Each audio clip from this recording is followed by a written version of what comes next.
दोस्तों ये जो आप ये आदमी देख रहे हैं नकाबपोश, इसे इतनी बुरी तरह से ढका गया है कि उसकी आंखें, सिर्फ आंखें ही नजर आ रही हैं, चेहरा नजर नहीं आ रहा। इसके चारों तरफ पुलिस वाले हैं। ऐसा लग रहा है जैसे कोई खतरनाक आतंकवादी है, लेकिन असलियत कुछ और है। ये शख्स आतंकवादी नहीं, एक गवाह है, एक सफाई कर्मचारी है जिसे 19 सालों तक ऐसा सच अपनी आंखों से देखा है जिसे वो आज बयां करने आया है। डर के मारे वो चुप रहा।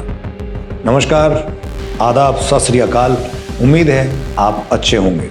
मैं हूं आपका होस्ट, आपका दोस्त अफजल खान, और आज मैं आपसे एक ऐसी सच्ची कहानी बयां करने जा रहा हूं जिसका खुलासा जो आज तक पुलिस भी उसका पता नहीं लगवा पाई है। उसकी तफ्तीश चल रही है, तहकीकात चल रही है, दर बदर उसकी परतें खुल रही हैं। ये कहानी है कर्नाटक के एक धर्मस्थल मंदिर की।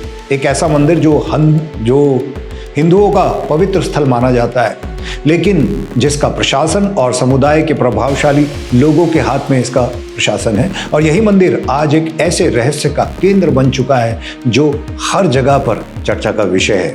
आप किसी भी चैनल पे देखिए, कहीं भी जाएंगे आपको इनका जिक्र मिलेगा। यहाँ पे एक गवाह जो नकाबपोश जिसकी मैंने बात की, वो दावा करता है कि उसने 100 से ज़्यादा लाशें खुद ठिकाने लगाई हैं यहाँ पर।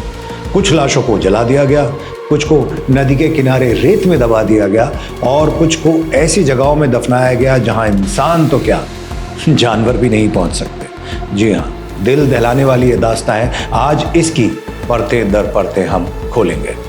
आपको विश्वास नहीं होगा, जैसे जैसे यहाँ खुदाई हो रही है लाशें निकल रही हैं।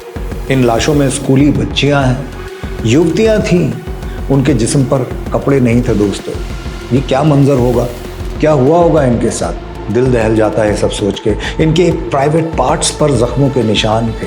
जी हाँ, वो लाशें चीख रही हैं, चीख चीख के कह रही हैं उन्हें इंसाफ चाहिए, लेकिन कोई उस वक्त उन्हें सुनने वाला नहीं था, और जो सुनता वो गायब कर दिया जाता। आप मानेंगे 19 साल के बाद इस शख्स ने हिम्मत करके अपने डर को तोड़ दिया है। वो अपने डर से बाहर आया है, अपने और अपने परिवार की जान को खतरे में डालकर वो सामने आया है।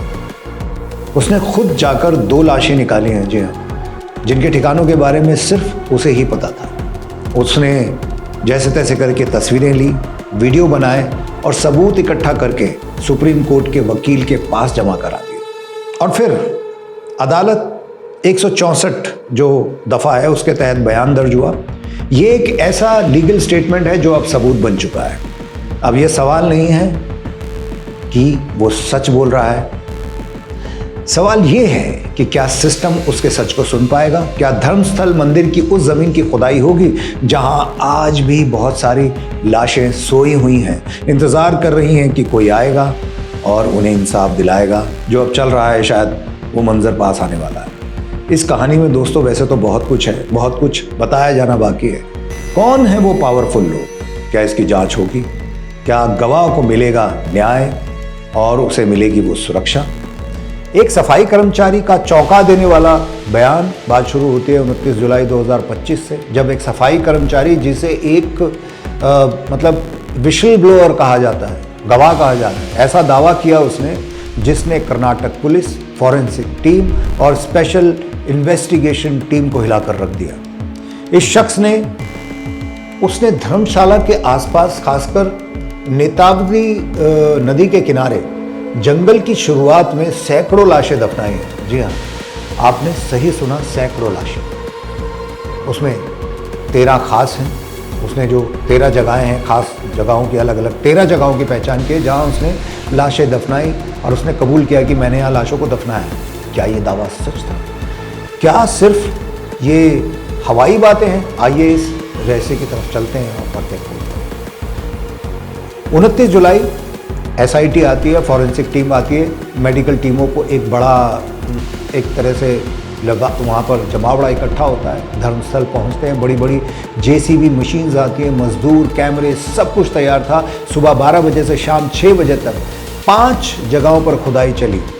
मिट्टी उड़ रही थी, पसीना बह रहा था, लेकिन नतीजा था शून्य।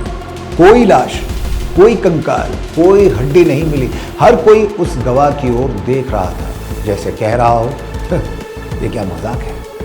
कर्नाटक पुलिस के सूत्रों ने मुझे बताया कि दिन के अंत तक सबको लगने लगा था कि ये सब बेकार की बातें हैं, लेकिन गवाह अड़ा रहा। उसने कहा कि सर मैं झूठ नहीं बोल रहा हूँ, आप मेरा यकीन कीजिए, मैंने अपने हाथों से लाशों को दफनाया है, मेरा यकीन है कि वो सारी लाशें यही हैं, यही हैं, यही हैं। 30 जुलाई को फिर से एसआईटी की टीम लौटी, इस बार और बड़े दल बल के साथ। बहुत सारी भीड़ वहाँ पर इकट्ठी थी, आप देख भी सकते हैं, बहुत सारे मीडिया के लोग भी वहाँ नज़र आ रहे हैं। करीब 20 लोग, मजदूर, forensic experts, medical team, camera सब मौजूद हैं। 5 और नई जगहों पर खुदाई शुरू की गई। सुबह से शाम तक मिट्टी खोदी गई।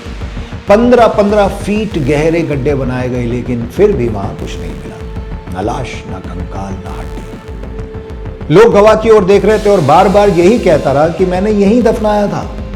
अब शक गहराने लगा, क्या ये शख्स सच बोल रहा है या सिर्फ कहानी गढ़ रहा है। 5 जगहों की खुदाई पूरी हो चुकी थी, गड्ढे वापस भर दिए गए, लेकिन रहस्य और गहरा गया। तीसरा दिन, पहली कामयाबी और रोंगटे खड़े कर देने वाला पल, 31 जुलाई यानी तीसरा दिन, एसआईटी की टीम फिर से सुबह सुबह नेत्रावती नदी के किनारे पहुंची, जहां जंगल शुरू होता है। साइट नंबर 6 की खुदाई शुरू होती है। इस बार फॉरेंसिक एक्सपर्ट ने साफ कहा, नदी के किनारे मिट्टी गीली है, जेसीबी जैसी मशीन से हड्डियां बर्बाद हो सकती है। मजदूरों, अपने हाथों से खोदो, ये उन्हें आदेश दिया गया।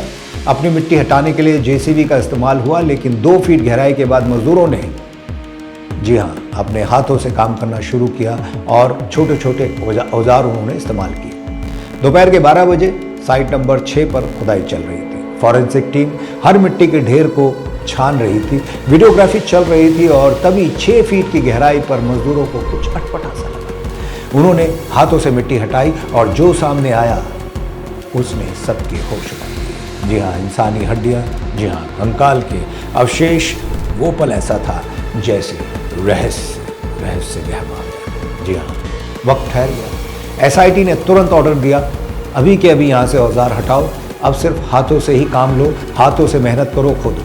धीरे धीरे सावधानी से और भी हड्डियाँ प्यार से बाहर निकाली गई, क्योंकि हड्डियाँ बहुत पुरानी हो चुकी थी, कंकाल बहुत पुराने हो चुके थे, उन्हें नुकसान हो सकता था। पहली बार, जी हाँ, गवाह की ओर देखने वाले आंखों में शक नहीं था, यकीन छलकने लगा। वो शख्स जिसे 2 दिन तक बेवकूफ़ समझ रहे थे, सब अब सही साबित हो रहा था। धर्मस्थल की जमीन ने आखिरकार अपना राज उगल दिया। साइट नंबर 6, सच्चाई की पहली झलक वहां पर नजर आई। फॉरेंसिक टीम ने उन हड्डियों को सावधानी से अपने एक खास बॉक्स में रखा। जो आसपास की मिट्टी थी उसके सैंपल भी लिए गए, ताकि ये पता लगाया जा सके कि और कितनी लाशें वहाँ हो सकती हैं। गवाह ने दावा किया था कि साइट नंबर 6 में 2 लाशें दफनाई गई थी, अभी 1 कंकाल के अवशेष मिले हैं, क्या दूसरा भी मिलेगा? ये तो फॉरेंसिक टीम जांच करेगी, उसके बाद बताएगी, लेकिन एक बात साफ थी कि ये गवाह झूठ नहीं बोल रहा था। उसने जो जगह बताई, जहाँ पे उसने बताया कि यहाँ मैंने खुद लाशें दफनाई हैं, जिसे उसने मार्क किया, ये साइट नंबर 6, उसकी जांच की गई। जी हाँ, बड़ा खुलासा, 50 से ज़्यादा जगहों पर लाशें। जी हाँ, अब कहानी और डरावनी हो जाती है। इस सफाई कर्मचारी ने एसआईटी को बताया कि सिर्फ 13 जगहें ही नहीं, बल्कि धर्मस्थल के 5-6 किलोमीटर के दायरे में दोस्तों 50 से भी ज़्यादा जगहों पर उसने लाशें दफनाई हैं, और ये लाशें ज़्यादातर महिलाओं और लड़कियों की हैं, जिनके साथ रेप और मर्डर जैसे घिनौने अपराध हुए हैं। उसके बाद उन्हें ठिकाने लगाने के लिए इस शख्स का इस्तेमाल किया गया। जी हाँ, बात है 1995 से 2014 तक। सब ने दावा किया साइट नंबर 13, जहां मास बरियल हुआ है, यानी दर्जनों लाशों का एक साथ दफनाया जाना। एसआईटी के सूत्रों का कहना है कि साइट नंबर 13 तक पहुंचने में अभी 24 से 48 घंटे और लग सकते हैं। बारिश और गीली मिट्टी की वजह से मुश्किलें बढ़ रही हैं, लेकिन एसआईटी रुकने वाली कहाँ है। टेक्नोलॉजी का सहारा मिला। ग्राउंड पेनेट्रिंग रडार जो होता है, एसआईटी ने जब फैसला किया है कि मशीनों के साथ साथ टेक्नोलॉजी का भी सहारा लिया जाएगा। ग्राउंड प्रोटेनिंग रडार और माउंटेन रडार सिस्टम की मदद से ज़मीन के अंदर छिपी हड्डियों का कंकाल पता लगाया जाएगा। लेकिन चुनौती है, गीली मिट्टी और बारिश की वजह से, जी हाँ, सिग्नल की सटीकता कम हो सकती है। फिर भी एसआईटी को उम्मीद है कि ये तकनीकी जो उनके पास टेक्नोलॉजी है, वो इस खोज को आसान बनाएगी। फॉरेंसिक जांच सवालों का जवाब कौन देगा? अब सवाल ये है कि हड्डियां किसकी हैं, पुरुष की या महिला की, कितनी पुरानी है, कब किसकी मौत हुई, और सबसे बड़ा सवाल ये है कि ये लोग हैं कौन, कहाँ से आए। फॉरेंसिक टीम अब इन सवालों के जवाब ढूंढेगी, लेकिन असली पहचान तब होगी जब इन हड्डियों का डीएनए उन लोगों के रिश्तेदारों से मिलाया जाएगा, पता लगाया जाएगा, मिसिंग रिपोर्ट्स खंगाली जाएंगी। उसके बाद जो सालों से अपनों को ढूंढ रहे थे, एसआईटी ने एक बड़ा कदम उठाया है। शायद उन लोगों तक ये जानकारी पहुंचे और जो मिसिंग लोग हैं उनके रिश्तेदारों को इसकी जानकारी प्रॉपर मिल सके। इसके लिए एसआईटी ने 3 तरीके अपनाए हैं। जी हाँ, बेंगलुरु में एसआईटी का अस्थायी जो ऑफिस है, जहाँ सुबह 10 बजे से शाम 6 बजे तक खुला रहता है, लोग अपनी शिकायत दर्ज करा सकते हैं। वहाँ पर फ़ोन नंबर और व्हाट्सएप के ज़रिए भी कॉल किए जा रहे हैं, उन्हें बताए जा रहे हैं, आप मीडिया से अलग अलग जानकारी ले सकते हैं। फिलहाल दोस्तों, वहाँ पर जैसे गवाह बता रहा है, खुदाई चल रही है, काम हो रहा है और भी बहुत बड़े खुलासे होने बाकी हैं। हम हमारे चैनल पे बने रहिए, हम आपको अवगत कराते रहेंगे और भी कड़वे सच के साथ, जी हाँ, डार्क ट्रुथ के साथ, ब्लैक सत्य के साथ। देखते रहिए हमारा channel. Take care, bye bye, अल्लाह हाफ़िज़।